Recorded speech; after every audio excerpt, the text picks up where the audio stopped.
Please unmute yourself. Please unmute yourself. Chidanandaji, unmute yourself and start the subject. Thank you.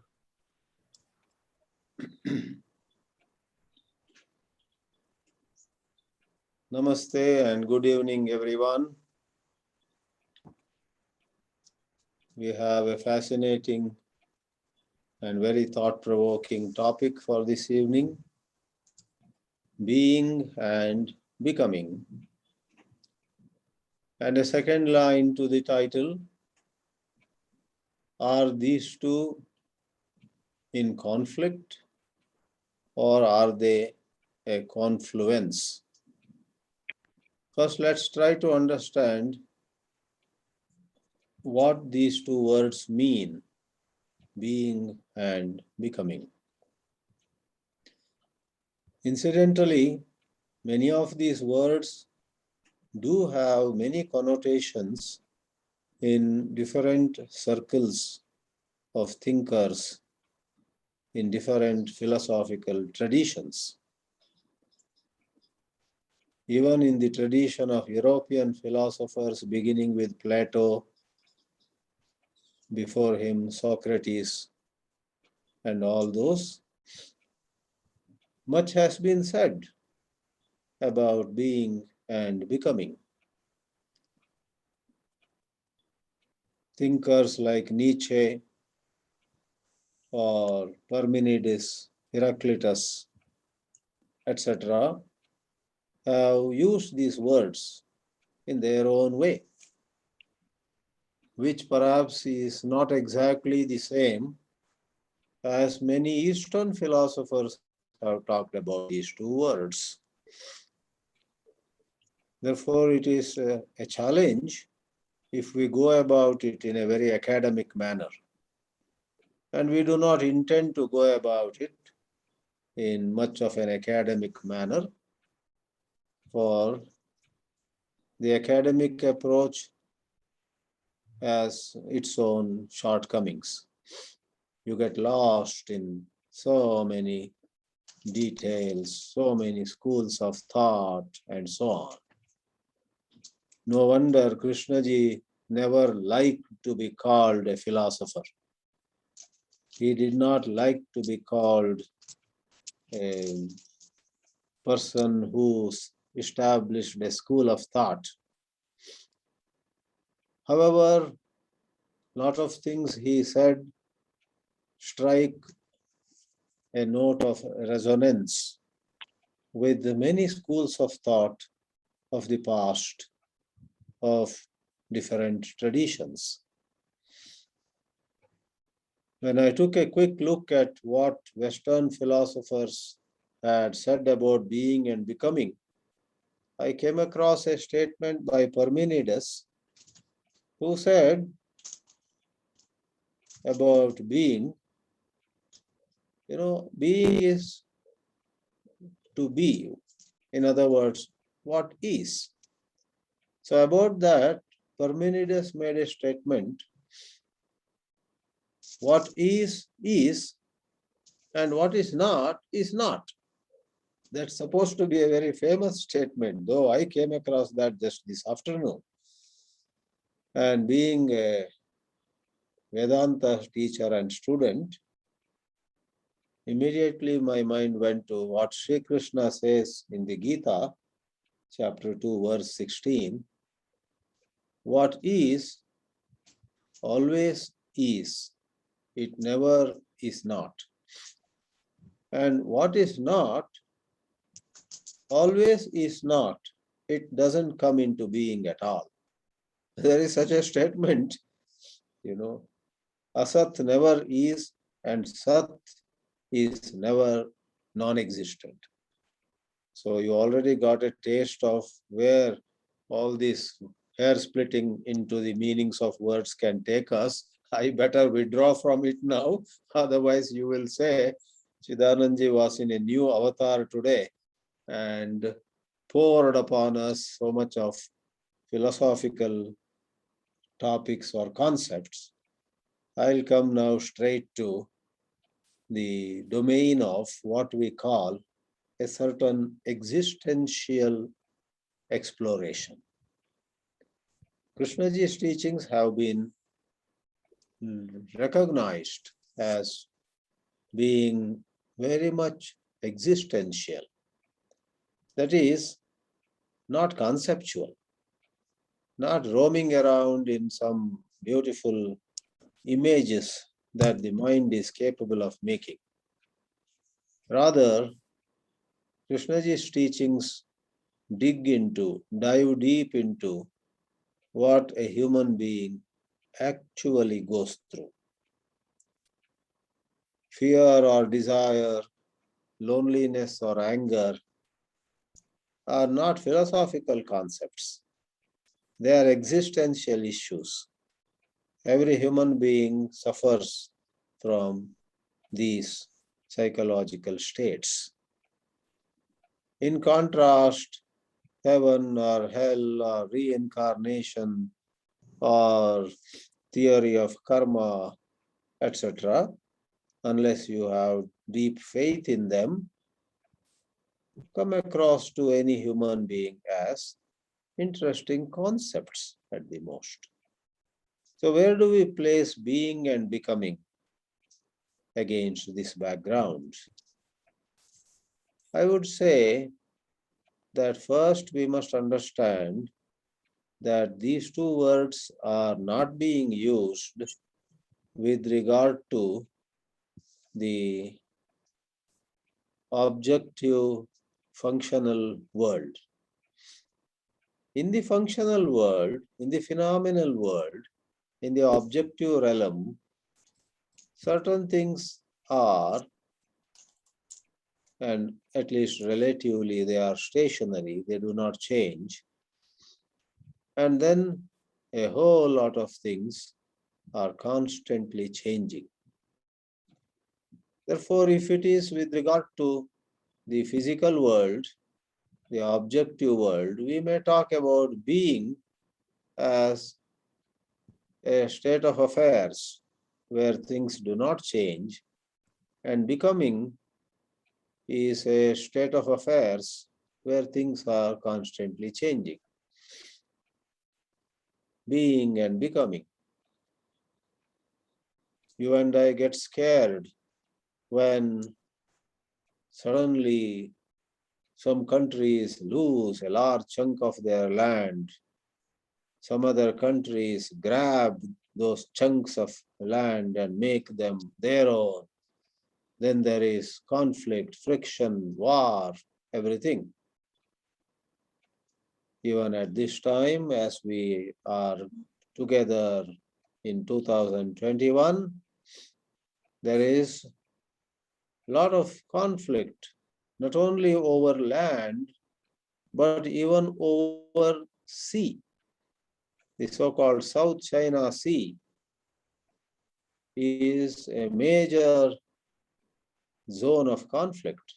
China wishes to dominate and declare to the world that huge thousands of square miles belong to China, and no other country agrees. Therefore, some of you might have seen even in today's newspapers, it was written, United States is providing all military support also to Australia to keep an eye on South China Sea and not let China grab thousands of square miles, saying we own that portion of the sea. Why I am saying this is, in the domain of becoming, some countries become larger, some other countries become smaller, some other countries vanish from the face of the earth, at least politically. We talk about Parsis in our country, Mumbai. Parsis have built great business empires, Tatas and Godrej and so on. Where is their country? It's gone. There is no Persia. There is only Iran, Iraq, and some other countries.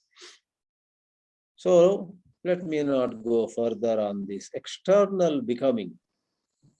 Countries become big or small, people become big or small, individuals become rich or poor, and maybe some do not change through a lifetime. They remain the same. So there is some sort of becoming and some sort of being in the outer world, physical world, objective world.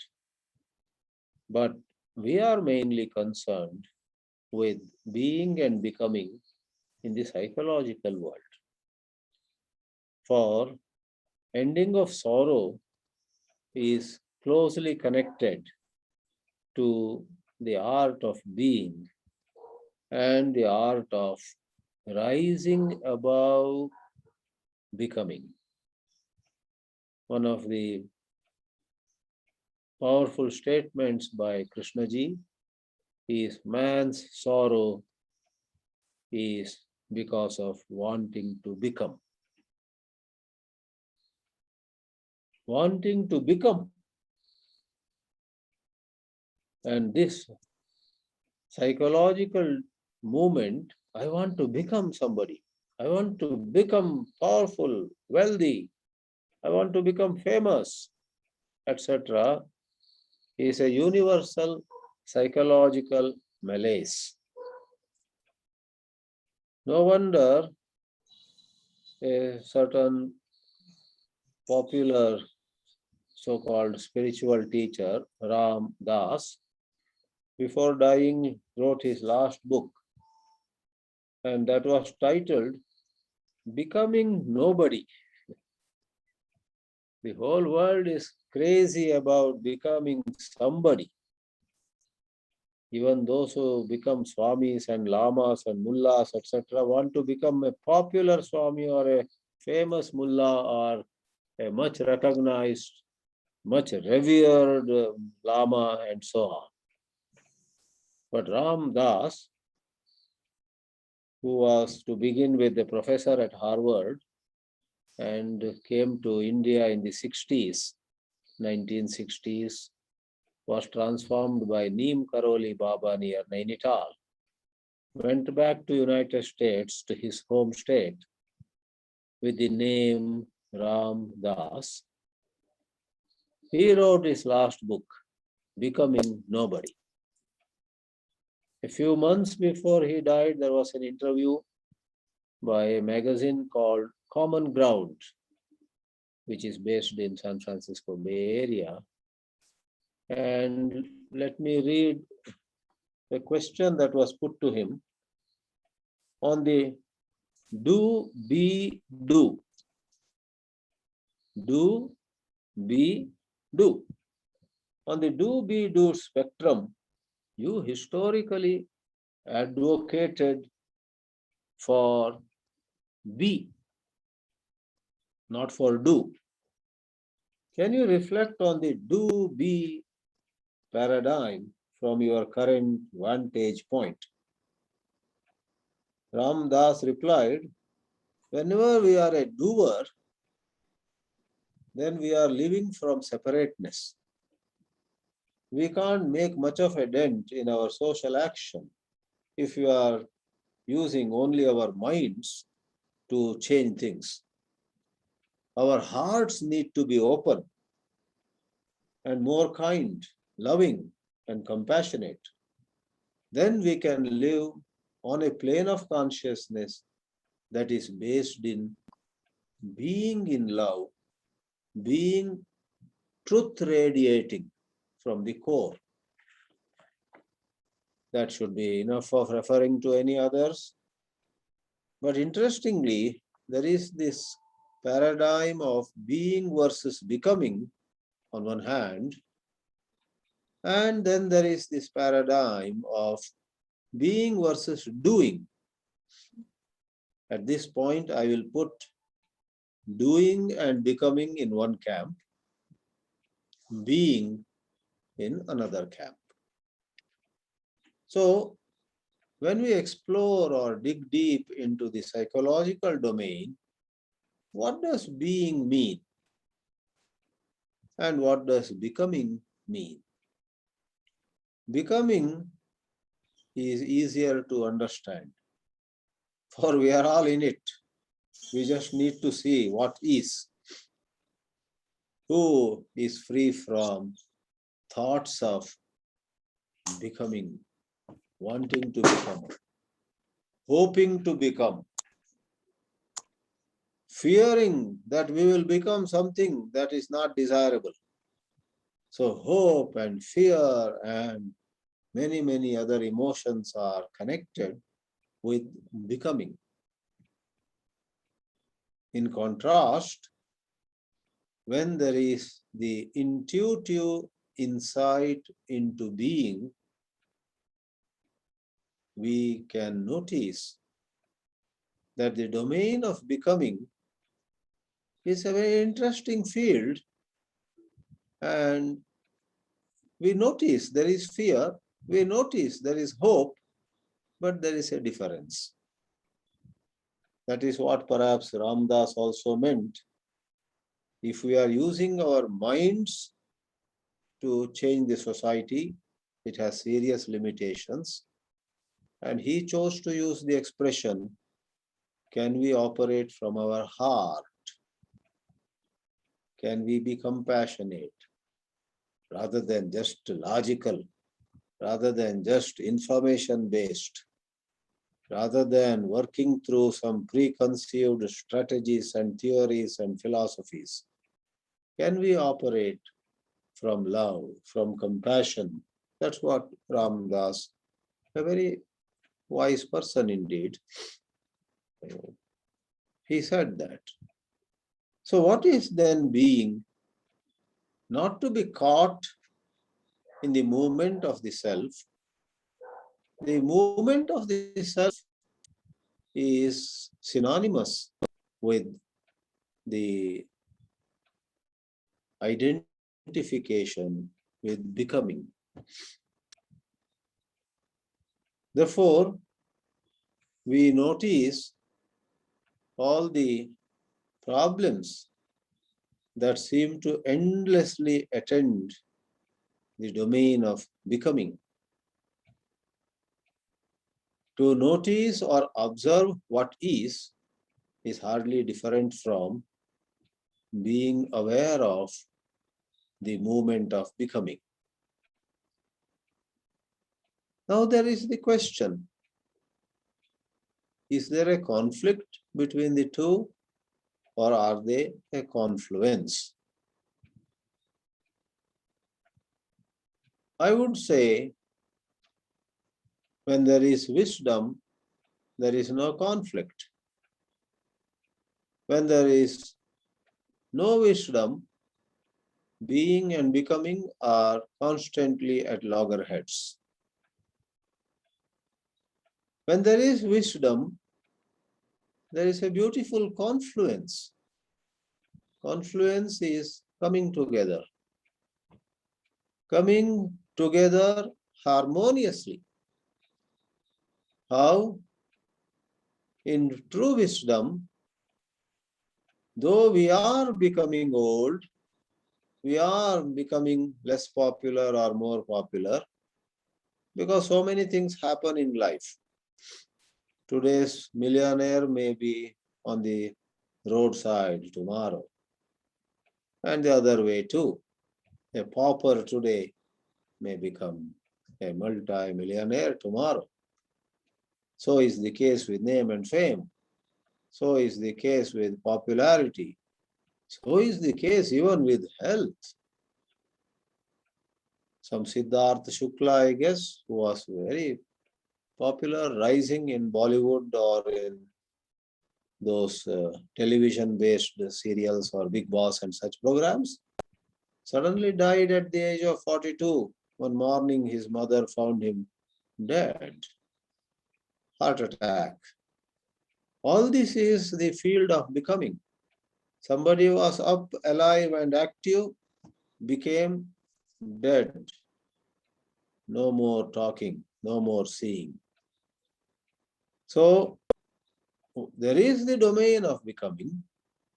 However, what we mean by wisdom is We are aware of becoming, but we are not caught in becoming. That's what perhaps Jesus Christ and many other mystics said. Can you be in the world, but not of the world? In the world, but not of the world. What does that mean? We know our rise and fall. We know how friends have left us or more friends have joined us. We know. So we are in the world. We are not asleep. We are not dead. We haven't kept our eyes closed. We haven't closed our ears. We are in the know of things. So we are in the world, but we are not of the world. Meaning, a few friends leaving us, a few friends declaring, we are no more your friends, or a few friends joining us, our circle getting wider, all of them we take in our stride. We do not think of ourselves as more worthy if we have more friends, nor do we think of our being less worthy. We are in an inquiring mode. We question any idea of being more worthy or less worthy, superior or inferior. Thoughts are a machine. Thoughts based on past experiences, memories, and so on are constantly rolling out new judgments on others and on ourselves too. A thought passes by in our mind. Hey, look, now nobody wants to even say good morning to you. You are sinking, thoughts would say. But wisdom is marked by our noticing that kind of thought and questioning that thought. We don't have to over idealize situations, saying when someone is wise, there is no judgment at all, no label at all, there is no high and low, etc. As I said, thought is such a machine, it goes on producing its products. Ideas of high and low, success and failure keep arising. But the question is, are we hijacked by those thoughts? When we are hijacked by thoughts that are judgmental, that label others or ourselves, then there is a situation where that field of becoming is at loggerheads with the possibility, the prospect of being. Whereas when we are not hijacked, we learn this very fascinating art of inquiring, questioning. One of the beautiful things that Krishnaji often said to his audiences was, "Sir, don't answer." He would raise a question, and if somebody in the audience impatiently would just come out with an answer, he would say, "Sir, hold on, don't answer." Wow, what is this? You ask a question and then ask us not to answer? Like if I ask one of you, what's the time? And if one of you say it is 6:27, and I object, don't answer. If I ask you not to answer, why did I then ask at all what's the time? But that is not the issue here. Krishnaji did not mean such questions like what's the time or what's the capital of Pakistan, who is the president of United States now. These are all functional issues. But in psychological issues, not to answer has a great significance. It's not answering for the sake of not answering, but we do not answer with a certain inquiring mind, for we want to examine more.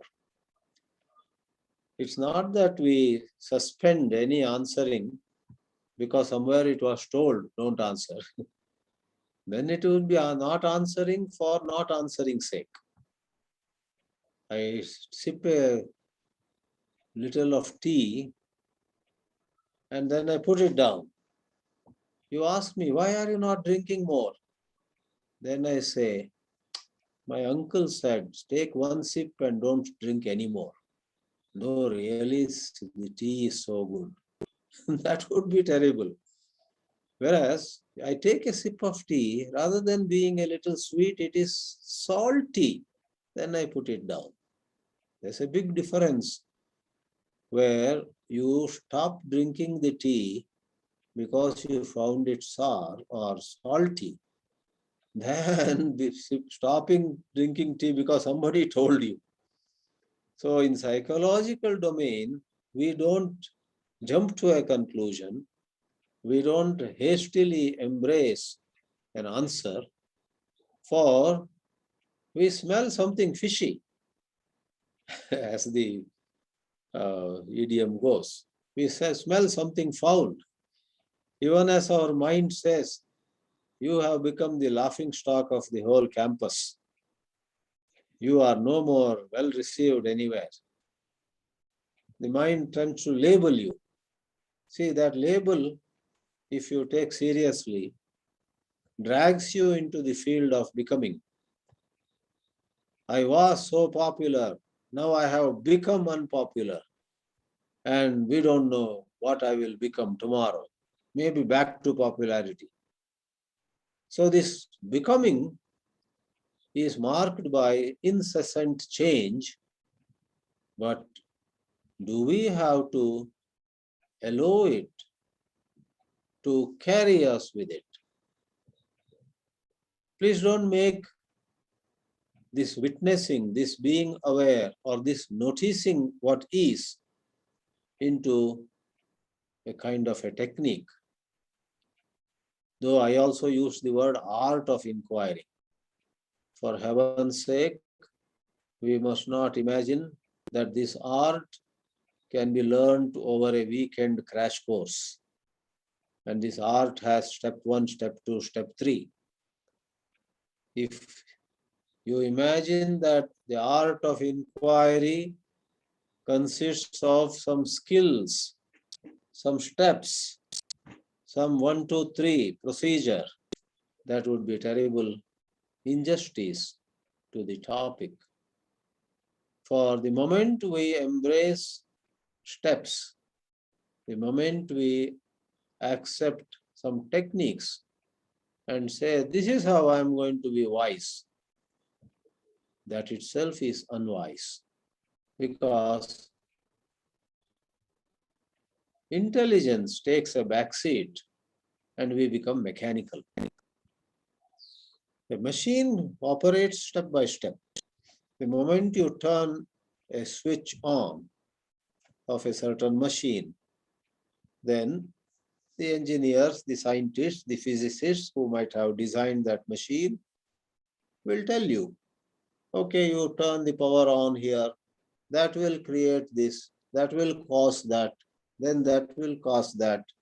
And maybe as the 5th step, that bell over there will ring, or this bulb over here will light up. So that is steps, mechanical. Are we machines? And mechanicalness and intelligence do not go together. We can be free of psychological suffering when we really notice all the mechanicalness in us and we say goodbye to this mechanicalness. So friends, being and becoming are a happy confluence in terms of there is becoming anyhow on a certain level, but when there is intense inquiry, one is in the ground of being and at peace with becoming. When one is not in the mode of true inquiry, one gets carried away. One gets hijacked by becoming, and that is when the movement of the self can bring to one so much of agitation, insecurity, and everything. Therefore, in wisdom, it is a confluence. In ignorance, it is a conflict.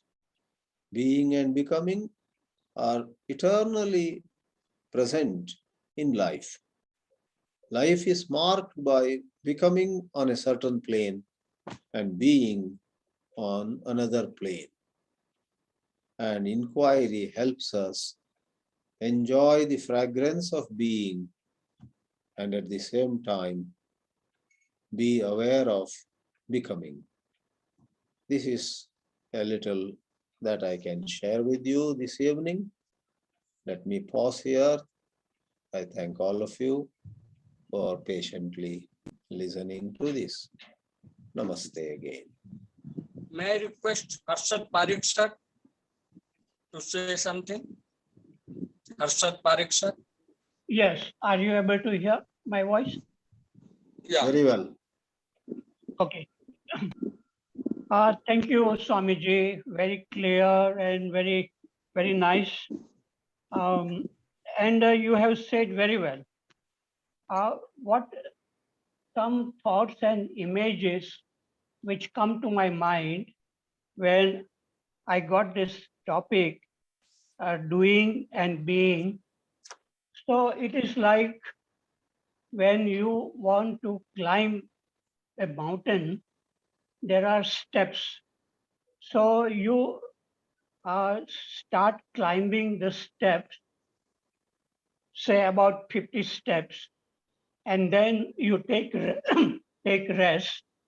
Then again you climb, again you take rest.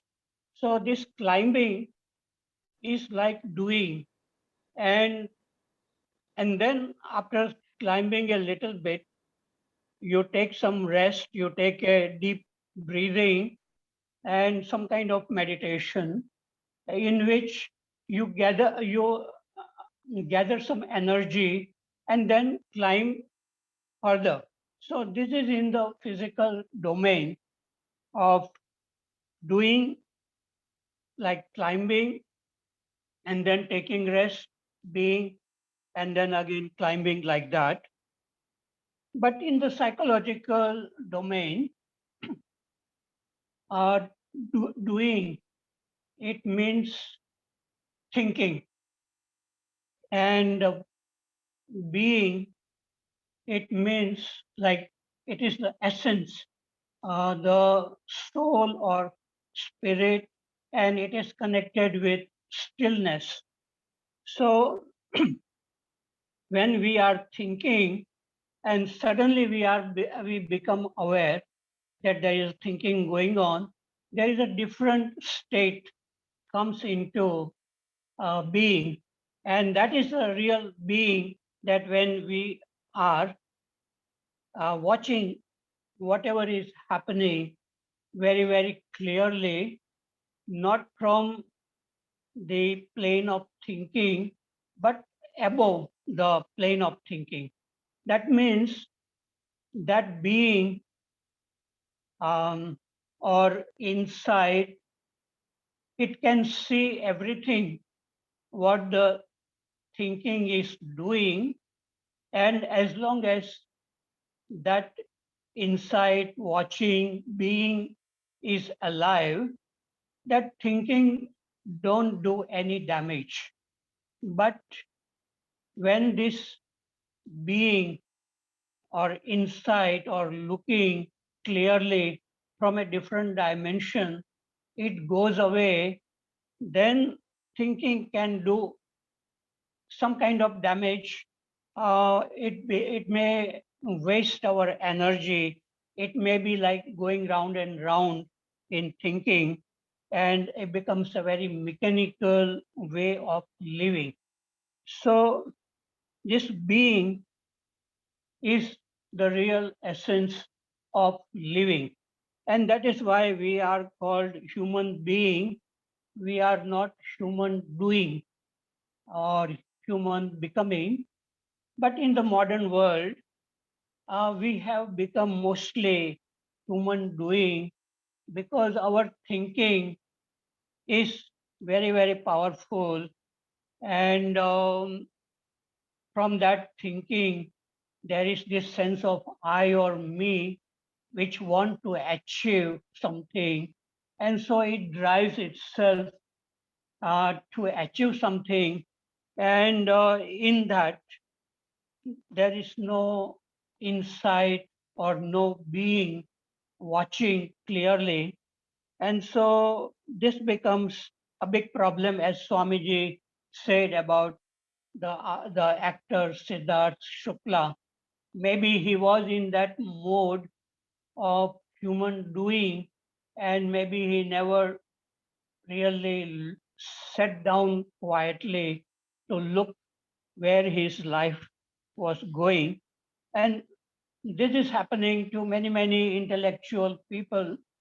They achieve something in their field, whether it is science or psychology or um, any other field. They drive themselves, they have certain talent, but that being is not alive, then it leads to problem in the end. So many, many people I have come across, and they have achieved something, but there was no real uh, peace, love, quietness, enjoying beauty of nature. So this thing, the being, is very, very important dimension. And without that being, this doing becomes very mechanical and without much meaning. And in this being, where there is a different uh, dimension operating than thinking, it seems that the brain cells, they change. And when the brain cells change, the seeing becomes very, very clear without images. And then one can look at nature or human beings or our own thoughts very clearly. And in that, there is a newness happening. And without that, we become very old, and without energy, we get tired and so on.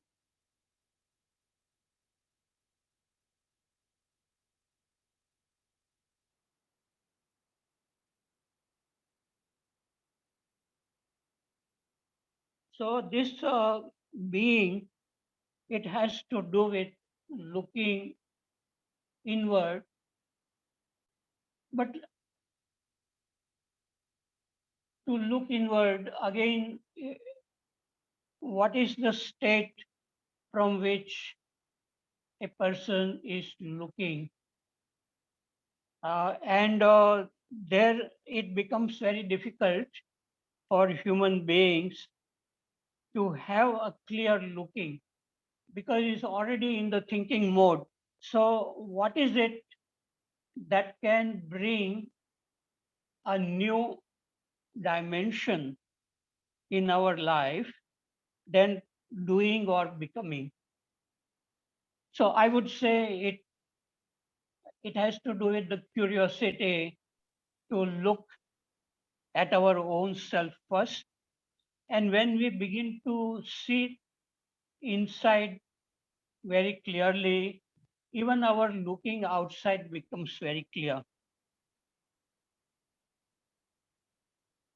Okay, and I would like to give you one metaphor about the time, the psychological time, which is due to thinking. And is it possible for this psychological time thinking to come to an end? So what I imagine is like there is a chronological time, which is the time by the watch, which goes on day and night. But that is also relative, and it depends on the speed of the object.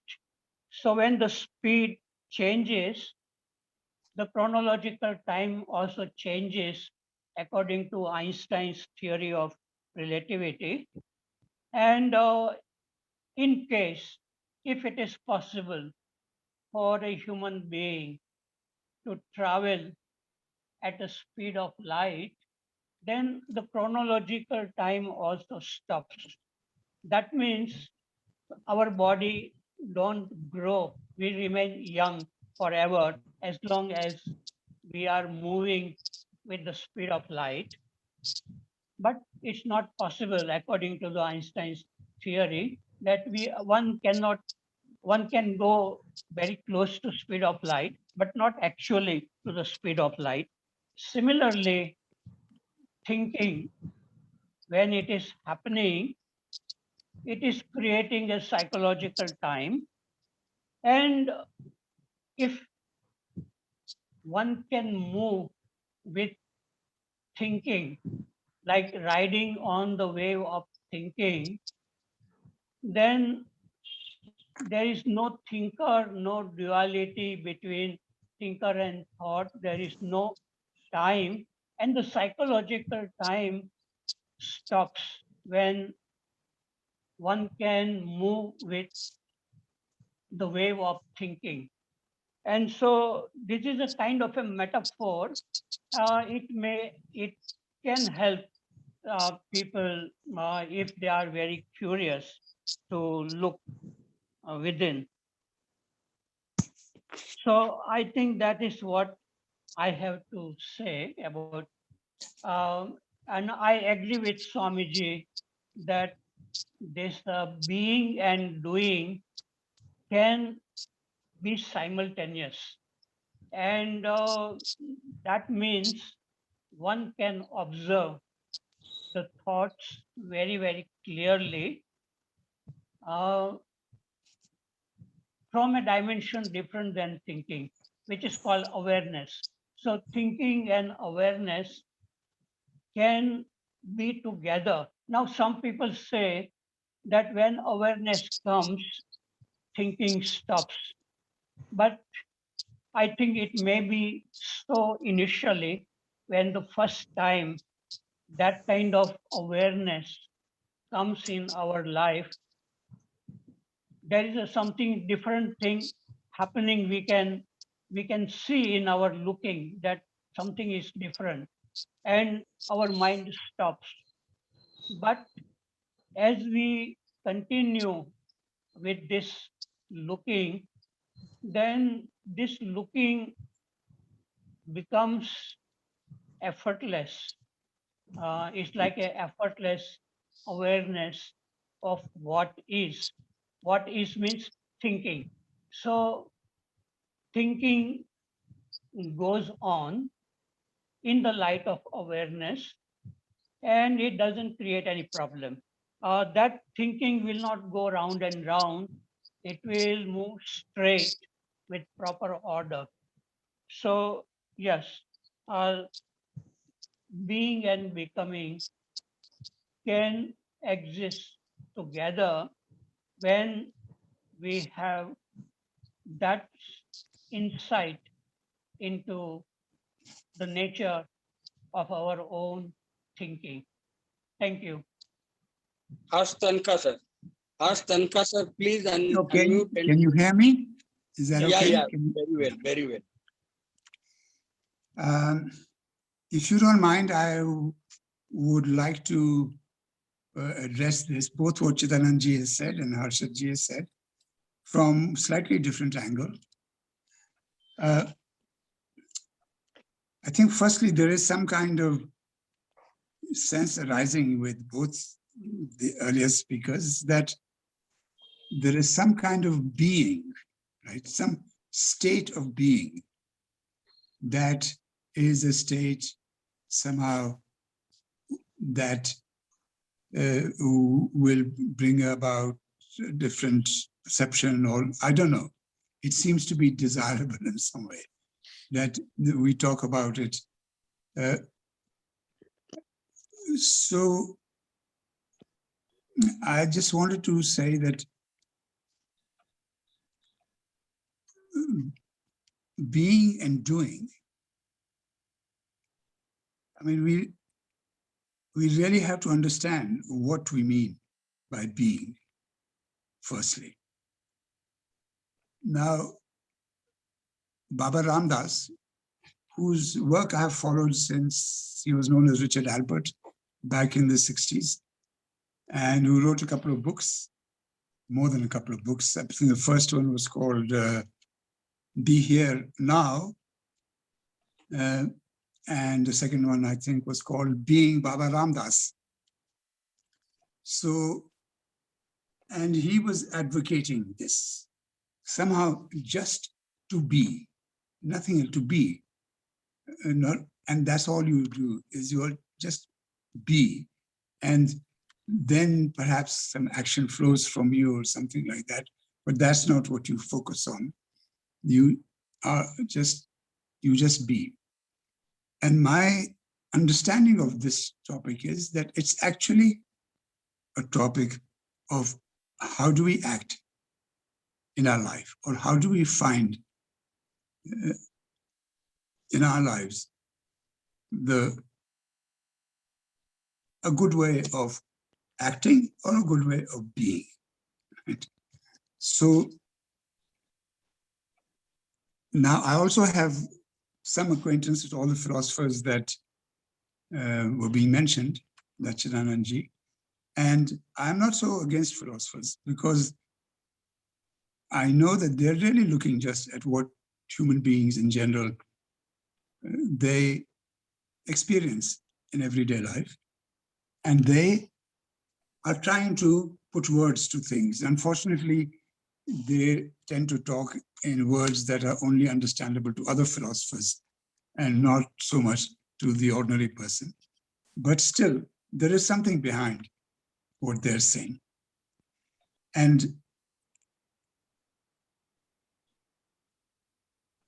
so I think we could start by saying the earliest views about being and doing, existence and action, which are completely familiar to us, because that is the way we talk in everyday life, is that I'm a certain way, I have a certain being, and that my actions flow from that. Now, I'll give you an example. In the Bhagavad-Gita, when Arjun is standing there asking himself, how do I act? What do I do? Which is the position all of us are in. Krishna says to him, you are a warrior. I'm oversimplifying this, but he says you are a warrior. And so you must fight. That's like saying that's what your nature is. Your nature is to be a warrior. And so your action flows from the fact that you are a warrior. So this is the relationship between being. So being a warrior, you must act like a warrior. This is the relationship that is implied in that. And we talk like this. Every day we say this. He is a good man. So being a good man, I will trust his actions. Meaning that there is something which we take as a fixed quality in a person. And that fixed quality, goodness or badness, or maybe anger or violence, he's a violent person. So I better watch out for his actions. So this is the idea. Now, why is that of interest to us, that we are doing this? It's of interest to us because basically we are inquiring into the self. And basically we are concerned, since we're talking about doing, being, what is the right way of doing or being? What is right action in this situation?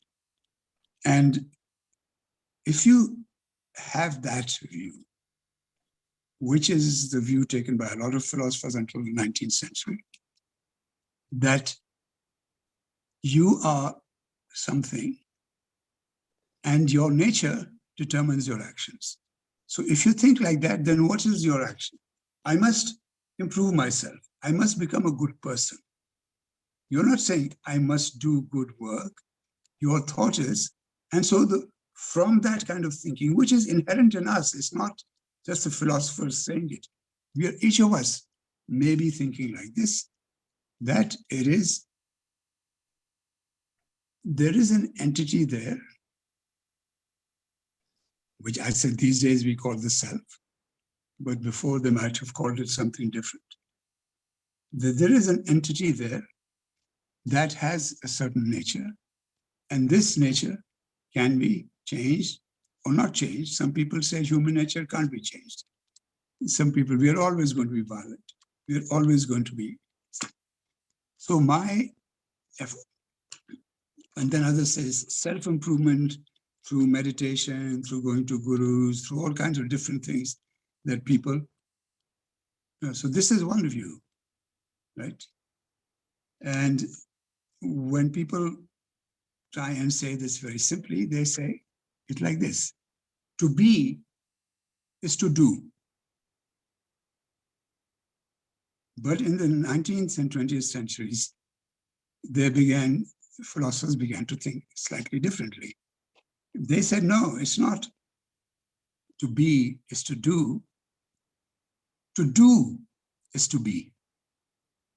And this some of you may know of as existentialism. And the basic idea here is, no, at every given moment, whenever we are faced with a choice of actions, we have a choice of action. And the actions that we take determine who we are. We are defined by our actions. The actions are primary. The actions come first, and then the idea of who we are comes second. So the existence comes second. The essence comes second. So, and this in some ways is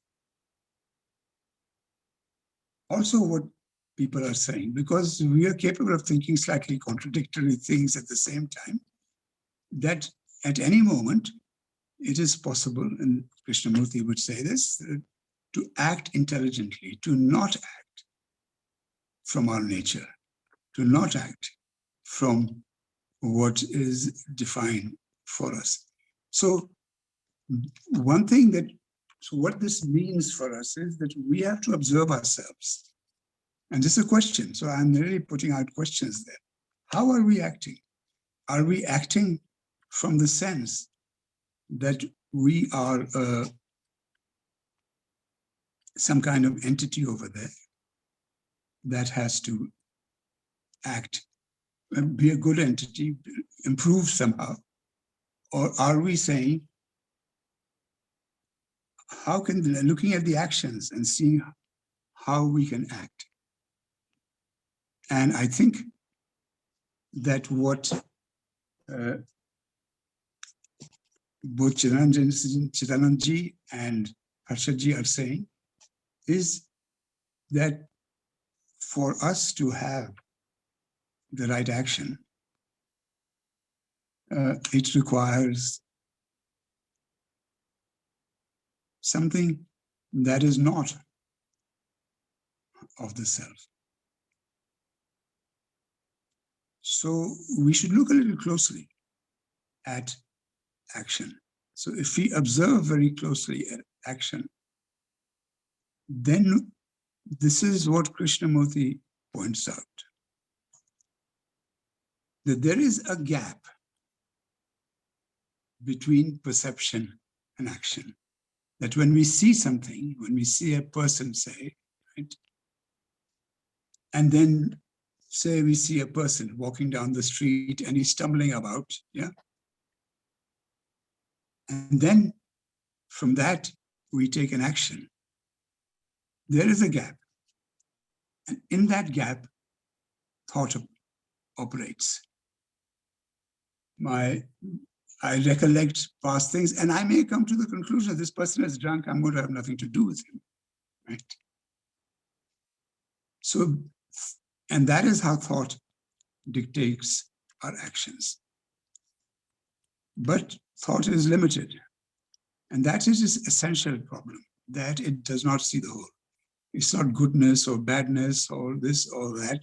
Its essential problem is that it acts without reference. It acts in a way that it has acted before, or it acts from incomplete information, or it acts so it does not necessarily, or it acts in a partial way because it's only seeing part of what is going on. So it becomes partial. So this is the essential problem with thought. Now, so what if I understand, what I understand Krishnamurti to be saying is that you need to pay particular attention to the arising of thought, to that gap. That is where the conflict begins, in that gap between perception and action. As we go about our daily life, as we are looking, instead of some idea that I'm going to try to be here now, or whatever that might mean, or that just some state of being, I must be in some state of being, right? I think what is challenging us to do is to observe very closely and be very aware of that moment when between perception and action. And if we can catch the arising and the movement of thoughts, and we become aware of the movement of thought, then intelligence can operate. And intelligence is, it may use the thought, it may not use thought, but it puts thought in its right place.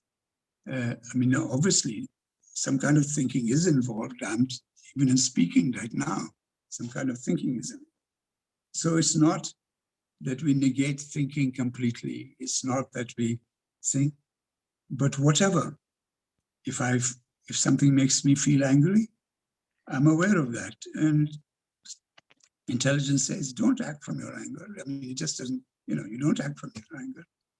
So that's also where the conflict and the confluence lies.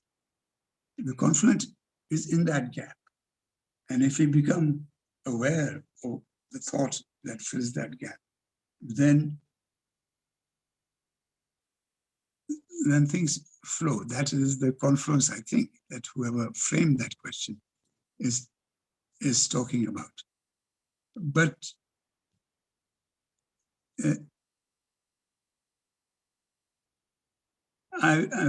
forgive me if I'm offending people, but when people like Ramdas, or it's quite common, people say, you just have to be, right? Or even they may even say, you just have to be good. It just leaves so many questions unanswered that, including the question, who is it that is being good? Or who is it that is being here? I mean, who am I? Is there really something over there that is existing and exists without like some kind of container, which is the self and which has been there pre-existing all time? So I think just to focus this question, because not to answer this question, just to focus this question, I think this question of being and doing focuses our mind on investigating how our actions, how doing happens, and what is the relationship, to actually observe the action of thought in the process of acting, and this relationship between perception and thought and action. And that is the challenge before us. But that's all I have to say. Thank you, Tankha. Anybody else? Please raise the hand.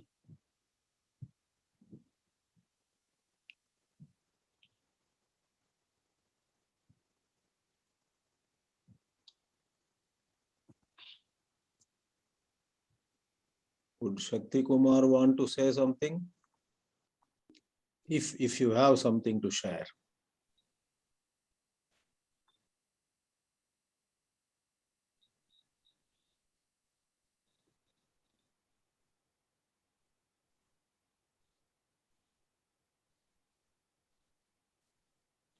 We are not able to hear you. Okay.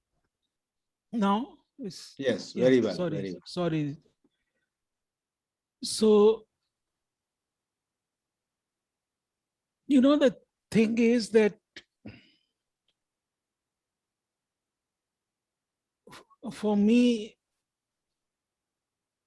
I see the question of thought and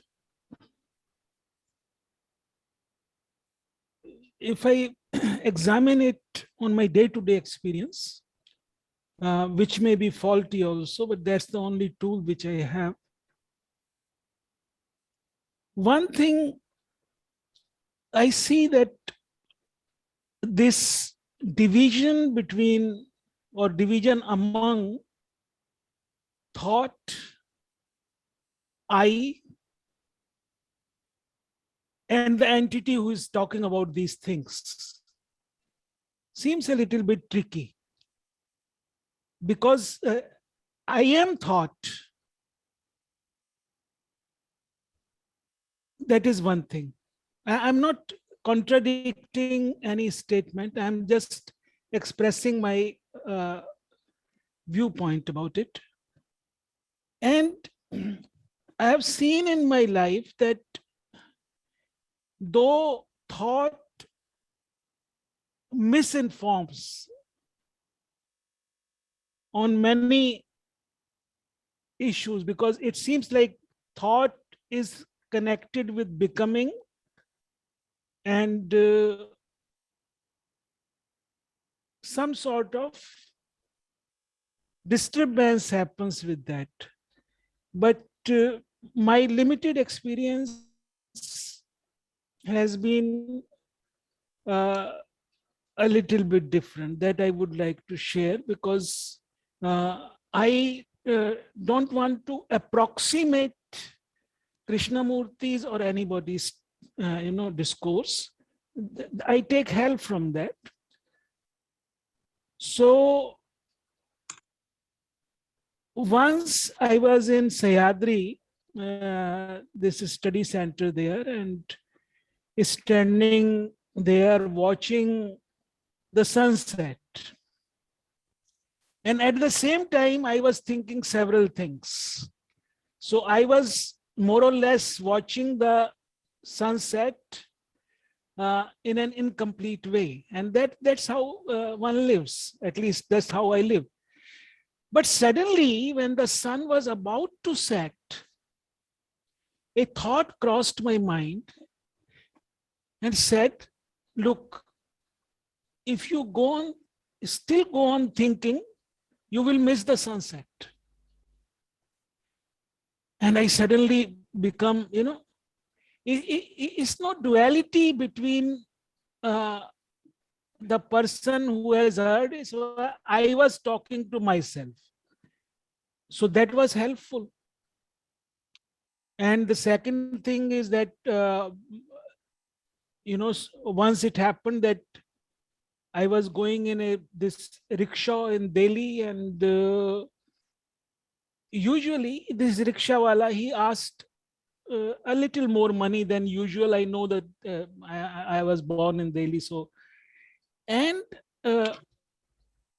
I said, no, I will not give this money. I will give this because this is the right money. And he said, all right. And when I sat down in the rickshaw, and a thought came that what happened is, if he has asked 5 rupees more, what is the meaning of 5 rupees for him? What is the meaning of 5 rupees for you?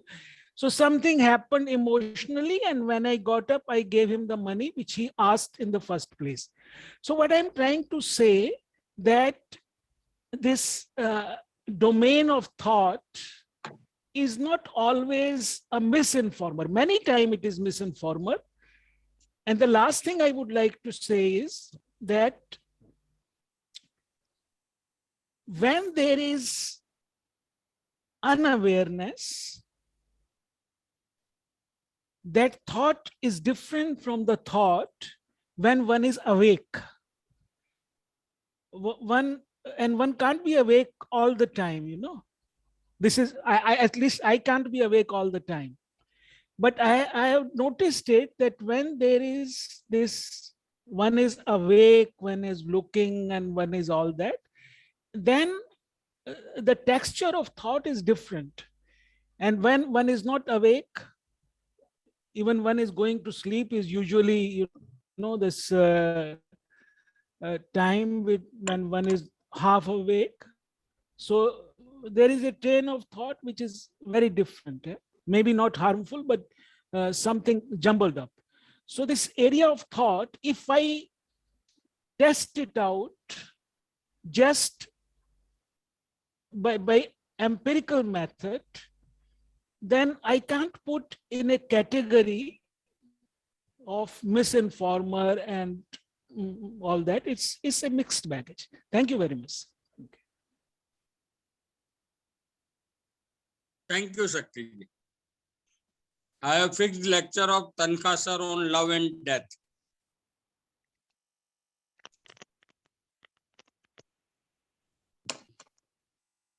When will that be? Date I have to see it. I have to check it. Okay. Somewhere in October. Oh, very good. I will let you know. Yes. You Are asked me there- 10th of October, and I think I said yes. Okay. Yeah. If there are 1 or 2 questions to me, I would like to answer, for I have to leave at 7:20. Okay, sir. Someone may have a question or two. Yeah.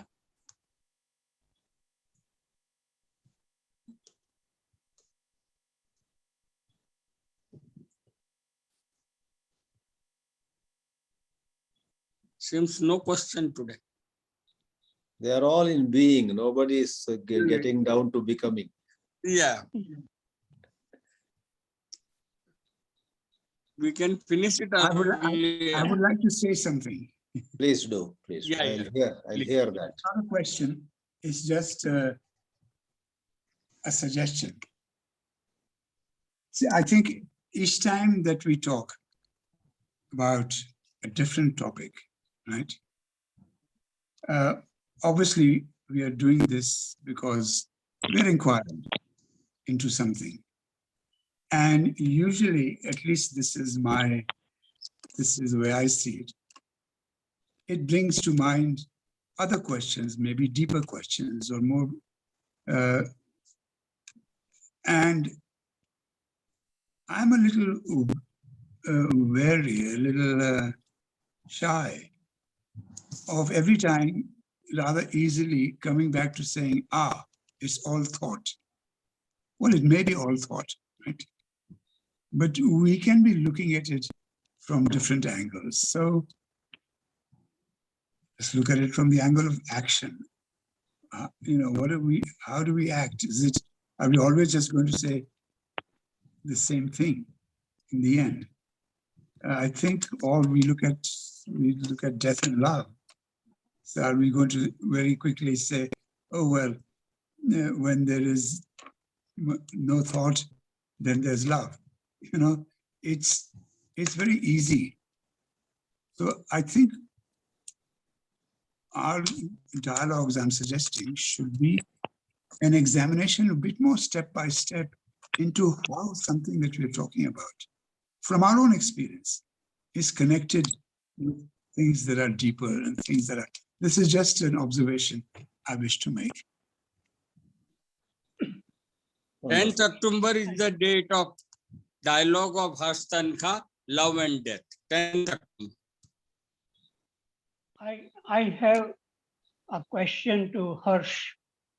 Yes, May I ask? certainly. Yes. You said Please go ahead, please. Action first and essence second, something like that, which I heard. Yes, But- but let me clarify right now that I'm not on either side. I am not suggesting either side of this. I'm just Yeah. saying that in the Hmm. 20th century, people like Jean-Paul Sartre, French philosopher, began to say the opposite, right? And I think that we actually also think like that. We think like that when we think that if we do good, the whole doctrine of karma, right? If you do good, then it will bring out, perhaps in our next life, we will be reborn as a better person or something like that. So, and then people who then go and donate, do good works and hoping that it will give them virtue and charity, they're also thinking like, if I do good, then I will become good. So actually both sides of this, to be is to do and to do is to be, they are both there. I'm not advocating one or the other. I just wanted to be clear. Yeah. Yeah. What I want to say is that when there is a confusion within oneself, Yes. whatever we do, it will be produce more confusion. Is it right? Yeah. Not whatever, yeah, but many things that we might do that could arise out of that confusion. Yes. Yeah. So, and you also said pay attention to Yes. the rising of thought. So, what is that paying attention? It must be different than thought. Is it true? I am asking this as a thing to do, right? I think if we start to try and pay attention to the rising of thought, we may discover I think you're pointing to something by asking that question, right? Yeah. We may then find that in trying to look at thought itself very closely, Yeah. we may encounter something that is not thought. Right. Or we may discover that we need something that is Right. not thought to look at Yeah. thought. Yeah. But that's And- something for us to discover. I don't want to say just now that is what is going to happen, right? Because it may not happen. Yeah. So Krishnaji uses the word awareness, which Yes. is not thinking. And other people may use other words like being or insight and so on. But it seems to me that definitely there is something other than thought which can look at thought. And when that thing looks at the thought, thinking moves in a proper order. It doesn't Yes. create any problem. Yes, I said find its right place. That's what Yeah. where I put it. Yes, yeah. Yeah, right. So that I would consider that looking or paying attention or awareness, that is the essence. And Hindu, they use the word Atman, and they say when you realize this Atman, then your life becomes very straightforward, not creating, you come into a different dimension Yeah. of living. Yeah, I understand what you're saying. I think this Yeah. is a very interesting question. I think that this is my view, that actually all the religions or all the things are looking at what is and finding a way to talk about it or describe it. And then eventually they begin to use words, right? And words have their limitations, as we know. And the words can be, so with Atma, there is the whole possibility of confusion with the self. So, because the way you're talking about it just now, and we can talk about it right now, because right now it has meaning for us. You and I have pointed to something, and we now understand what we are talking about. So we are using that word with meaning, right?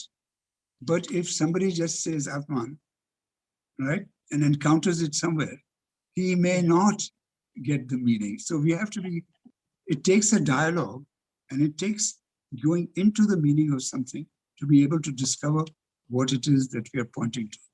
And that, I think, is the purpose of this dialogue. Yeah. So this Atman, it cannot be known, but through it, many things can be known, how our thinking Yes, works. yes, You know. absolutely. So to me, it seems like a different word than what Krishnaji uses, like awareness or insight. Uh, and Well, Atman is in that dimension of not thinking. well, Krishnaji doesn't use the word awareness. Awareness is a smaller thing. We can say it everyday life. We can say, I'm aware of what's happening. I'm not aware of what's happening. You know, so awareness is what he talks about is choiceless awareness. And Yeah. just like you and I together in dialogue come to understanding what you and I at this moment are referring to as Atman, right? He also, in his dialogue, goes through a process. So at some point, he says, when he uses the word choiceless awareness, you understand what he's pointing to, or can. You may remember there's a famous talk of his in which he starts by talking about all kinds of things, and he never mentions meditation until right at the end, discussing, looking at thought, everything. It's complete silence. You can feel it. There is complete silence. And in that moment, he says, this is meditation. So he's at that moment pointing to that thing because it's there for people to see, for to be aware. And he's saying, this is meditation. So my feeling with his words is, he always tries to bring you to the point where he's showing you the thing and then uses the word. Yeah. So you can't then go away and say, this is Krishnamurti's words. This is what philosophers do. They start talking about the meaning of the words. They talk about, does this mean, is choiceless awareness the same thing as this or that, or what it is, you know? But that's not the point. The point that I feel that he's doing is at that moment, if you have followed the whole thing up to that point, you will see what he's showing you, what he's talking about. Katyayani wanted to ask a question. Katyayani, you can please say.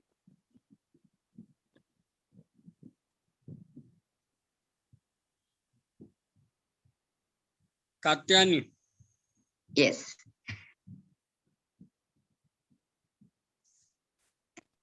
Thank you. I just need some clarification.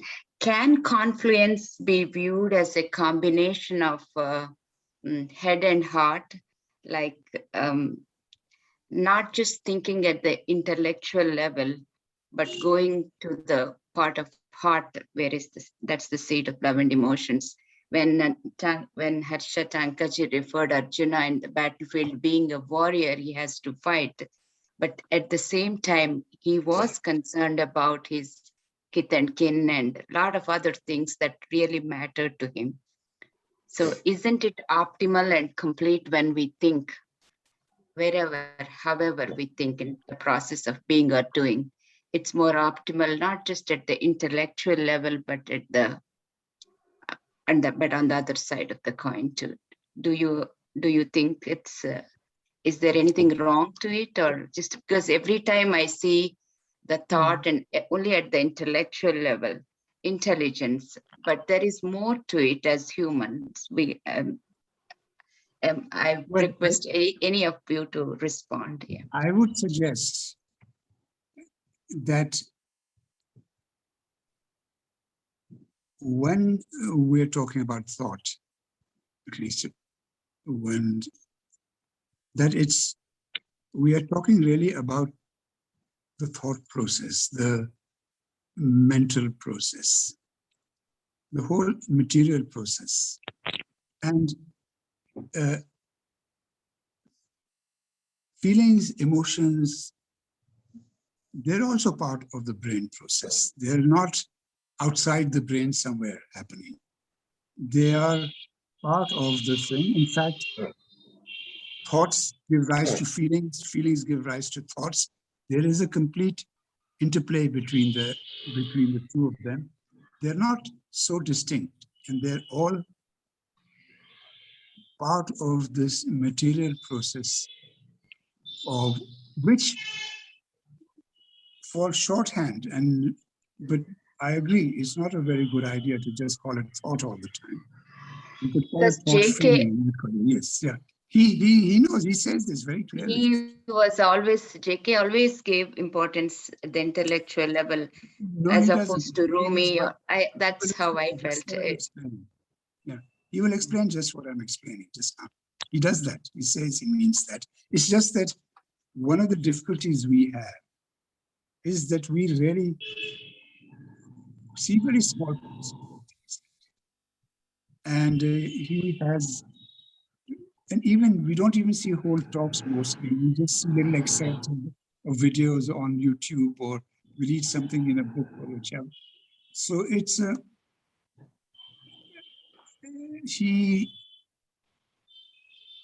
this whole question of what exactly is meant by thought, I think is worthy of a whole discussion here, right?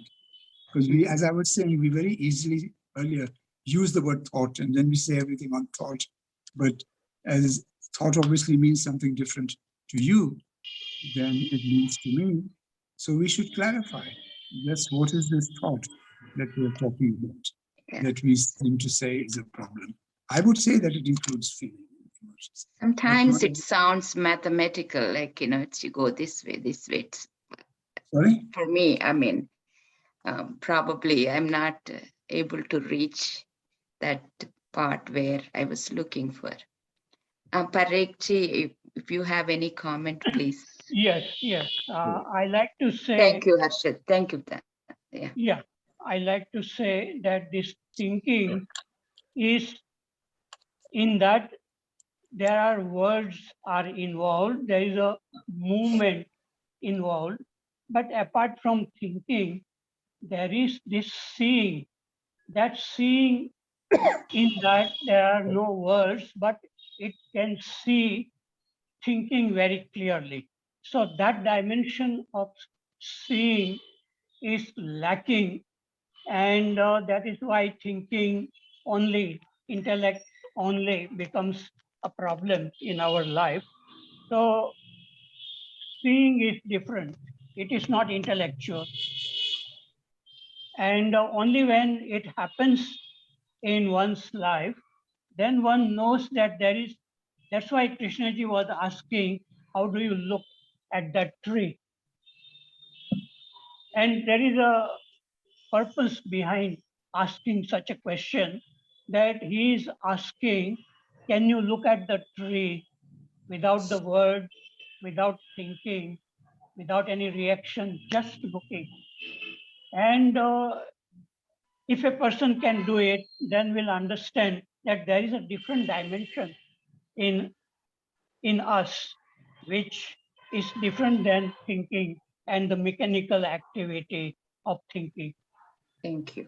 Okay, yeah. Thank you. Sir, would you please say something on being thoughtful, being you. thoughtless? Thank you, Harshadji. Thank you. Yeah, thank you. Being thoughtful and being thoughtless. Yeah. Thoughtless, does it mean without thinking, or there is a lot of thinking but not awareness? Thoughtless. Because the word thoughtless, it means there is no thinking. And if it is there is no thinking, then it is like pure awareness, which, in the other word, what did you say? Thoughtless and Thoughtfulness. thoughtfulness. These are words, thoughtfulness. I don't know. It is what I like to say, that either there is only thinking only and one is not aware of it, or there is a thinking and there is awareness of it, and then there is a third state. There is just awareness and there is no thinking, and that is a pure awareness, and that is a wonderful thing to live with, where we can see everything without thinking, and it's very, very clear saying. So I don't like those words which you are using, thoughtless and thoughtfulness, but there is thinking, there is an awareness of thinking, and there is pure awareness, and there is no thinking. Okay. Sir, time is over, sir. 7:31. Thoughtfully, Yeah. thoughtlessly, every time, every word, it is over. So let us finish it. We'll continue next. Yeah. Thank you. Thank you. Thank you. Thank you. Kamlesh ji, please close.